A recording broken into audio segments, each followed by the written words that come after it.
আলহামদুলিল্লাহ, আল্লাহর দরবারে লাখো কোটি শুকরিয়া। আল্লাহ পাকের ইচ্ছা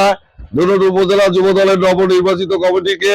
আমাকে যুব দলের সভাপতি হিসেবে দায়িত্ব প্রদান করায় দেশনায়ক জনাব তারেক রহমান,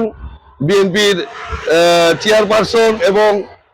প্রধানমন্ত্রী জনাব তারেক রহমান, বগুড়া জেলা যুব দলের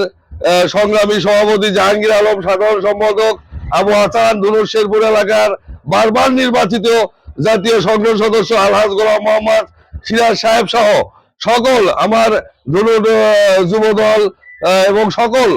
শুভানুঙ্গী ভাইদেরকে জানাই আন্তরিক শুভেচ্ছা এবং অভিনন্দন। আমাকে যে যুব দলের যে দায়িত্ব দেওয়া হয়েছে, এটা আমি ইনশাআল্লাহ আল্লাহ তৌফিক দান করলে ধুনটকে যুব দলের একটি মডেল যুব দল হিসেবে ইনশাআল্লাহ আমি আগে নিয়ে যাব এই প্রত্যয় ব্যক্ত করে আগামীকালের তারেক রহমান, প্রধানমন্ত্রী তারেক রহমানের সবাইকে উপস্থিত হওয়ার জন্য আহ্বান জানিয়ে ইনশাআল্লাহ আমার কথা এখানে শেষ।